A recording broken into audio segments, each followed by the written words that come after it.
সবচেয়ে বড় চ্যালেঞ্জ সেটা হচ্ছে আল্লাহকে পাওয়া। কি করা? যে আল্লাহর কাছ থেকে আমরা এসেছি সেই আল্লাহকে দুনিয়াতে এবং আখিরাতে পাওয়া, এটাই চ্যালেঞ্জ। আল্লাহকে যে ব্যক্তি পেয়েছে সে দুনিয়ার সব পেয়ে গেছে। আল্লাহকে যে পায় নাই সে আসলে কিছুই পায় নাই, ইহকাল পরকালের কিছুই পায়নি। এখন আমরা আল্লাহকে পাবো কিভাবে, এটা বড় প্রশ্ন না? যে আল্লাহর কাছ থেকে, যে জান্নাত থেকে আমরা পৃথিবীতে চলে আসলাম, সেই জান্নাতে যেতে হলে তো আমাকে আল্লাহকে পেতে হবে। আল্লাহকে পেতে হলে আমার কি কি করণীয়, খুব শর্ট করে আমি কয়েকটা পয়েন্টস আপনাদেরকে শেয়ার করছি। 1 নাম্বার, আল্লাহকে পেতে হলে অবশ্যই তার নবী মুহাম্মদ সাল্লাল্লাহু আলাইহি ওয়াসাল্লামকে অনুসরণ করতে হবে। এছাড়া আল্লাহকে পাওয়ার দ্বিতীয় কোনো পথ নাই। আল্লাহকে পেতে হলে অবশ্যই তার নবী মুহাম্মদ সাল্লাল্লাহু আলাইহি ওয়াসাল্লামের আদর্শগুলো জীবনের প্রতিটা ক্ষেত্রে বাস্তবায়ন করতে হবে। চলাফেরা, ওঠা বসা, খাওয়া দাওয়া, ইস্তেঞ্জা করা, মুআমালাত, ব্যবসা বাণিজ্য, অর্থনীতি, সমাজ, রাষ্ট্র, সব ক্ষেত্রে আপনাকে মুহাম্মদ সাল্লাল্লাহু আলাইহি ওয়াসাল্লামের তরিকা, আদর্শটাকে ফলো করতে হবে। তাহলে আপনি আল্লাহকে পাবেন ইনশাআল্লাহ। যে ব্যক্তি আল্লাহকে পেয়েছে সে দুনিয়াও পেয়েছে, আখিরাতও পেয়েছে।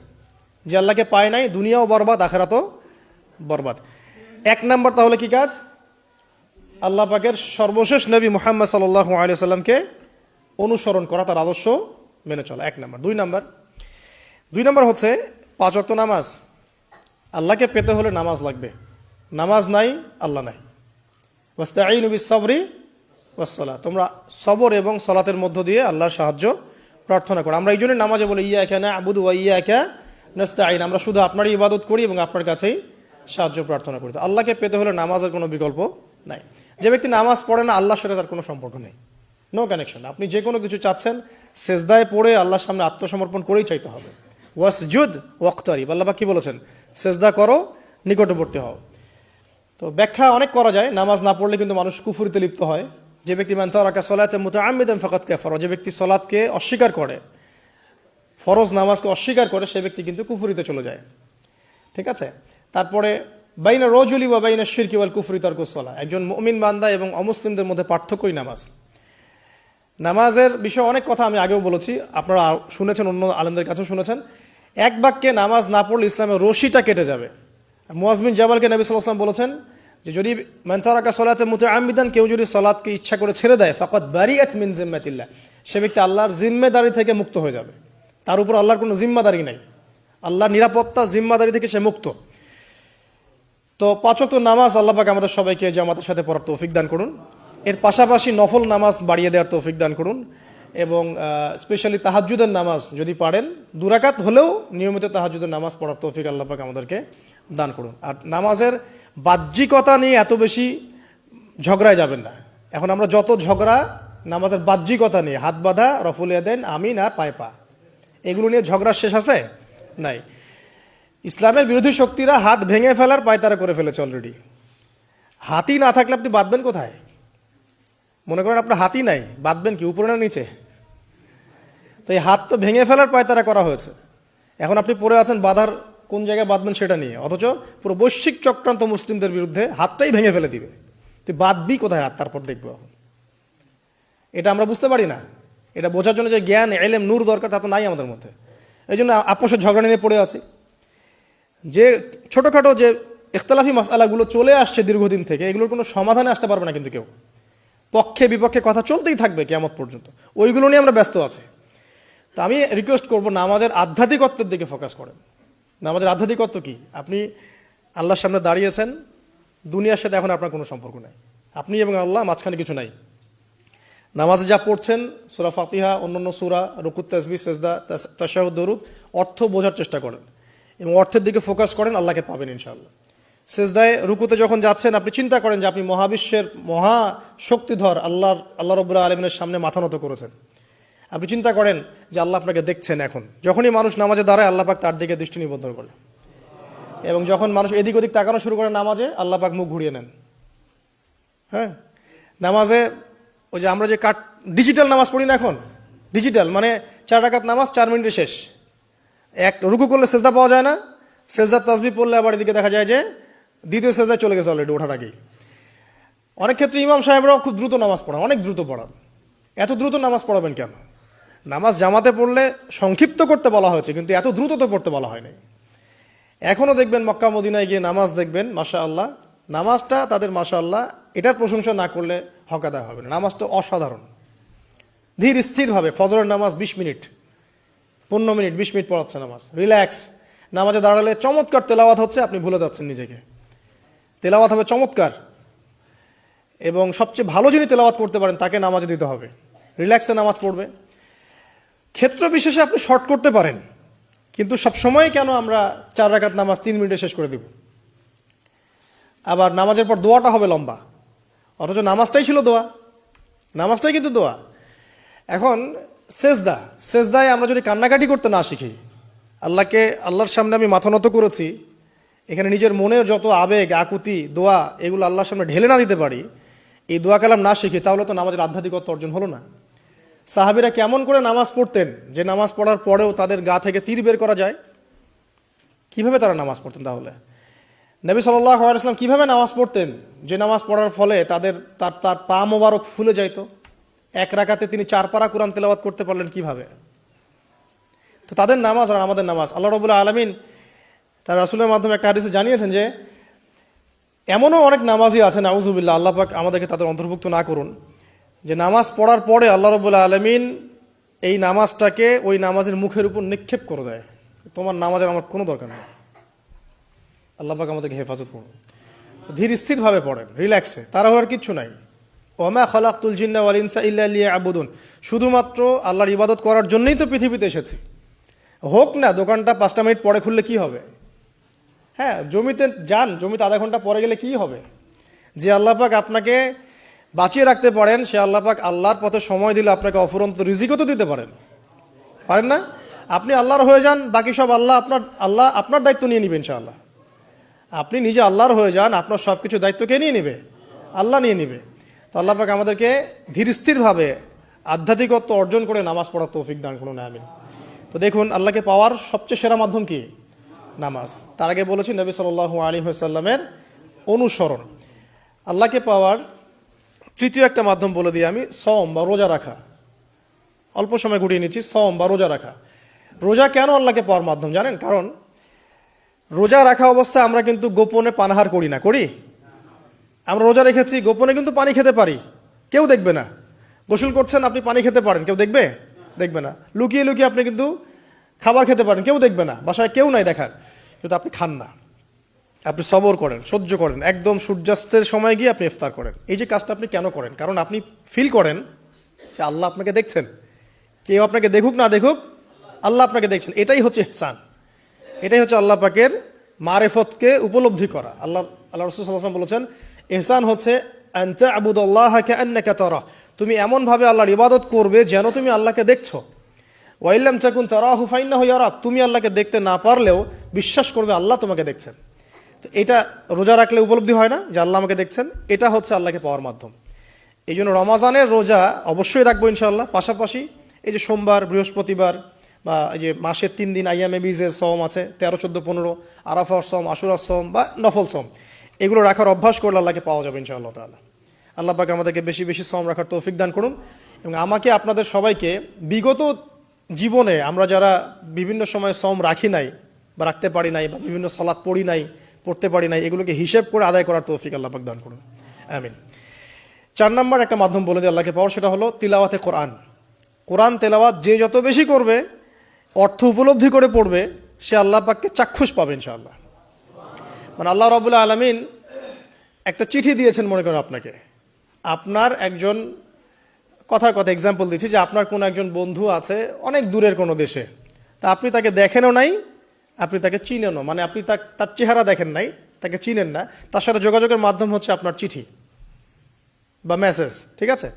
এখন সে আপনাকে কিছু মেসেজ পাঠালো, এই মেসেজের মধ্যে সে কিছু ইনস্ট্রাকশন দিয়েছে যে এইগুলো করতে হবে, এগুলো করতে হবে, বা আপনার প্রতি ভালোবাসার ইজহার করছে। এখন এই মেসেজটা যদি আপনি পড়তে পারেন, তাহলে আপনি আপনার বন্ধুর সাথে একটা কানেকশন তৈরি করলেন না? বুঝতে পারছি না? আচ্ছা, এখন সমস্যা হচ্ছে কি, আমরা ওই মেসেজটা পড়তেই পারি না। আমরা তো কোরআনটা পড়তেই জানি না, তাহলে মেসেজটা পাবো কিভাবে? আর যারা পড়তে জানি সেই ভাষাটা বুঝি না। এখন ওই বন্ধু মনে করেন চিঠি লিখেছে বাংলা ভাষায়, আর আপনি বাংলা পড়তে জানেন না, তাহলে কি পারবেন উপলব্ধি করতে তার মনের ভাব, সেই বন্ধুর আবেগ, ভালোবাসা, প্রেম আপনি কি উপলব্ধি করতে পারবেন? লিখেছে সে উর্দু দিয়ে বা ইংরেজিতে, আপনি ইংরেজি বোঝেন না, ইংরেজি লিখতে পারেন না, তাহলে কি আপনি তার চিঠি বুঝতে পারবেন? এখন আমরা যেহেতু আরবি বুঝি না, এই কারণে কোরআনের মধ্যে কি বলেছেন আল্লাহ রাব্বুল আলামিন আমরা উপলব্ধি করতে পারছি না। আমি কি বুঝাতে পারছি? তো কোরআন শুধুমাত্র তিলাওয়াত করা যথেষ্ট নয়। তিলাওয়াত করলে আপনি প্রত্যেক হরফে 10 নেকি পাবেন, কোনো সমস্যা নাই, কিন্তু ওই মেসেজটাকে উপলব্ধি করতে হলে আপনার অর্থটা জানতে হবে। অর্থ জানলে পরে আপনি দেখবেন আল্লাহকে আপনি চাক্ষুষ সামনে পাচ্ছেন ইনশাআল্লাহ তাআলা। আপনি হতাশ হয়েছেন, হতাশা দূর করার জন্য সূরা আছে কোরআনে। বিপদে পড়েছেন, বিপদ দূর করার সূরা আছে কোরআনে। আপনার রিজিকের সমস্যা কাটানোর সূরা কোরআনে আছে। কোনো হাজতের প্রয়োজন, সূরা ইয়াসিন, হাজতের সূরা চলে আসে। অসুস্থ হয়েছেন, শেফার সূরা কোরআনে আছে। বা কাউকে জিন টোনা করা হয়েছে, বান টোনা করা হয়েছে, ওর শেফাও কোরআনে আছে। এমন কোনো বিষয় নাই যেটা আল্লাহ রাব্বুল আলামিন কোরআনের মধ্যে নাজিল করেন নাই। ব্যবসা করতে চান, কোরআন কথা বলবে, ঠিক আছে? আপনি সামাজিক বিষয়ে ডিল করতে চান, সূরা হুজুরাত কথা বলবে। আপনি ইতিহাস ভালোবাসেন, কোরআনে ইতিহাস দিয়ে ভর্তি করা আছে। আপনি কাব্য ভালোবাসেন, কবিতা পড়তে ভালোবাসেন, কোরআনের মধ্যে কবিতা দিয়েও ভর্তি আছে। আর রহমান আল্লামাল কোরআন খালাকাল ইনসান, এখানে ছন্দ আছে না? প্রত্যেকটা ছন্দ, ওয়ান নাজমি ইযা হাওয়া মা দাল্লা সাহিবুকুম ওয়া মা গাওয়া ওয়া মা ইয়ানতিকু আনিল হাওয়া, ছন্দ আছে না? আপনি উপন্যাস ভালোবাসেন, কোরআনে অনেক উপন্যাস আছে, পড়ে দেখেন। যা চান তাই পাবেন কোরআনে। এক কথায় আপনি আল্লাহকে পাবেন কোরআনের মধ্য দিয়ে। তো কোরআনের সাথে যার সম্পর্ক যত বেশি, আল্লাহর মারেফত সে তত বেশি পাবে ইনশাআল্লাহু আজ্জা ওয়া জাল। 4টা বলেছি না? 5 নাম্বার হচ্ছে হজ উমরা করা। হজ উমরা আল্লাহ পাক আমাদের সবাইকে বেশি বেশি করার তৌফিক দেখ।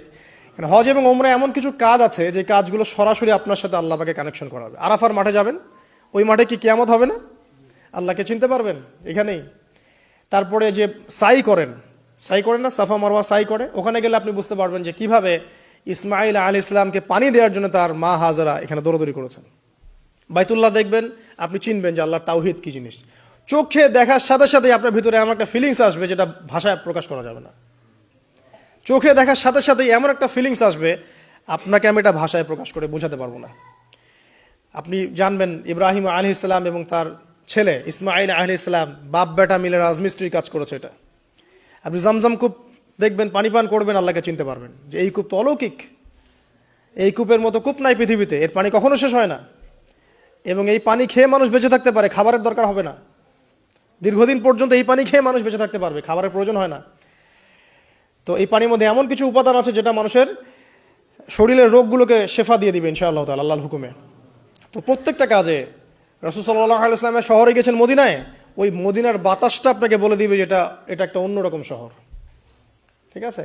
রাসূল সাল্লাল্লাহু আলাইহি ওয়াসাল্লামের রওজায় যাবেন, সামনে দাঁড়াবেন, আপনি আল্লাহকে চিনতে পারবেন। আপনি আর পৃথিবীতে থাকবেন না, অন্য জগতে চলে যাবেন। ওই যে বাকিউল গারকাদ আছে, সাহাবীদের কবরস্থান জান্নাতুল বাকি, ওখানে ঢুকবেন, আপনার কাছে মনে হবে যে পৃথিবীটা আসলে কিছুই না। পৃথিবীর সবচেয়ে সেরা মানুষগুলো এই মাটির নিচে শুয়ে আছে, ওখানে আপনাকে খুবই তুচ্ছ মনে হবে তাদের সামনে। এই যে মানে বিভিন্ন জায়গায় গিয়ে আল্লাহকে চিনতে পাওয়া, এটা সবচেয়ে ভালো হয় হজ এবং উমরাতে গিয়ে। আল্লাহ পাক আমাদেরকে তৌফিক এনায়েত করুন, আমিন। তো এটা একটা আল্লাহকে পাওয়ার নিদর্শন। যাদের হজ ফরজ হয়ে গেছে অবশ্যই হজ করে ফেলবেন, আর যাদের সামর্থ্য আছে তারা বেশি বেশি উমরা করবেন। নবী সাল্লাল্লাহু আলাইহি ওয়াসাল্লাম বলেছেন, এক হজ পরের হজের মধ্যে যত গুনাহ মাফ করিয়ে দেয়, এক উমরা পরের উমরার মধ্যে যত গুনাহ সেগুলোকে মাফ করিয়ে দেয়। আল্লাহ পাক আমাদেরকে এই আমলগুলো করার তৌফিক এনায়েত করুন। 6 নাম্বার বলছি জিকির। আল্লাহ পাকের জিকির বাড়াতে হবে। যে আল্লাহ পাকের জিকির যত বেশি করবে, সে আল্লাহ পাকের মারিফত তত বেশি উপলব্ধি করবে, আল্লাহকে পাবে ইনশাআল্লাহ। আর এই জিকির করার জন্যে অজুও শর্ত নয়, জানেন? আল্লাহর জিকির করার জন্য কিন্তু অজু শর্ত নয়। আপনি মনে মনে চলতে ফিরতে অলওয়েজ সুবহানাল্লাহ, আলহামদুলিল্লাহ, আল্লাহু আকবার, লা ইলাহা ইল্লাল্লাহ, আস্তাগফিরুল্লাহ পড়তেই থাকতে পারেন। কষ্টের কিছু আছে? খালি জবান চলবে। মাঠে কাজ করছেন, ওই যে লাঙল দিয়ে কাজ করছেন, সেচ দিচ্ছেন, আপনি পড়তে থাকবেন আস্তাগফিরুল্লাহ ওয়া আতুবু ইলাইহি, লা হাওলা ওয়ালা কুওয়াতা ইল্লা বিল্লাহ, সুবহানাল্লাহ, আলহামদুলিল্লাহ, লা ইলাহা ইল্লাল্লাহ, আল্লাহু আকবার। কোনো সমস্যা নেই। রান্না বান্না করছে মেয়েরা, এটা করতে করতে পড়তে পারবে না? গাড়ি ড্রাইভ করতে করতে আপনি পড়তে পারবেন লা ইলাহা ইল্লাল্লাহ ওয়াহদাহু লা শারীকা লাহু, লাহুল মুলক ওয়া লাহুল হামদু ওয়া হুয়া আলা কুল্লি শাইইন কাদির। যে কোনো কাজ করতে করতেই ইল্লাল ইস্তেনজা বাদ দিয়ে। ইস্তেনজা কি জিনিস? প্রসাব পায়খানা। এই সময় এগুলো মুখ দিয়ে বলবেন না, দরকার নাই। আপনি এখানে এরপরে যে সময়গুলো আছে এগুলোতে আপনি জিকির বাড়াবেন। যে যত বেশি জিকির করবে তার কলব তত বেশি পরিচ্ছন্ন হবে। যার কলব যত পরিচ্ছন্ন, আল্লাহর নূর তার কলবে তত বেশি আসবে, সে আল্লাহ পাকে তত কাছে পাবে ইনশাআল্লাহু আজ্জা ওয়া জাল। 7 নাম্বার দোয়া ইস্তেগফার বাড়িয়ে দেয়া। আল্লাহর কাছে বেশি বেশি দোয়া করতে হবে। দোয়া বাড়িয়ে দেন। দোয়ার জন্য হুজুর ডাকতে হবে না, দোয়ার জন্য আমাকে ডেকে বাসায় খাওয়ানোরও দরকার নেই আপনার। দোয়ার জন্য আপনি যথেষ্ট। নামাজে দাঁড়ান, নামাজের সেজদায় দোয়া করেন, নফল নামাজ পড়েন, নফল নামাজের সেজদায় দোয়া করেন, নামাজের পরে হাত তুলে দোয়া করেন, প্রয়োজনে নামাজে সালাম ফেরানোর আগে দোয়া করেন, যে কোনো ভালো কাজ করেছেন তারপর দোয়া করেন, ঠিক আছে? কোরআন তেলাওয়াত করলেন, দোয়া করেন, তাহাজ্জুদের ওয়াক্তে দোয়া করেন, বৃষ্টি পড়ছে তখন দোয়া করেন, ঠিক আছে? মানে দোয়া কবুলের মোমেন্ট, সময়গুলো, আজান হয়েছে, আজান ইকামতের মাঝখানে দোয়া করেন, এই যে এখন খুতবা হচ্ছে এই সময় দোয়া করেন, দোয়া কবুল হবে। দিনী মজলিসে বসেছেন, দোয়া করেন, দোয়া করতে থাকেন মনে মনে। যত বেশি আপনি দোয়া করতে পারবেন আল্লাহর কাছে, ইনশাআল্লাহ আল্লাহকে আপনি তত কাছে পাবেন ইনশাআল্লাহ। এটা আল্লাহকে পাওয়ার অন্যতম মাধ্যম। এবং ইস্তেগফার, ইস্তেগফার মানে কি? তওবা করা। আস্তাগফিরুল্লাহাল্লাযী লা ইলাহা ইল্লা হুয়াল হাইয়ুল কাইয়ুম ওয়া আতুবু ইলাইহি। এটা বেশি বেশি পড়বেন, দিনে কমপক্ষে 70 বার বা 100 বার পড়ার চেষ্টা করবেন। আল্লাহ পাক তৌফিক দান করুন। কয়টা বলেছি ভাই? 7টা। আচ্ছা, 8 নাম্বার হচ্ছে সদকা করা। সদকা, দান সদাকা আল্লাহর কাছে খুব বেশি পছন্দের। দান সদকা করার জন্য সম্পদ লাগে না, আমার কথা শোনেন।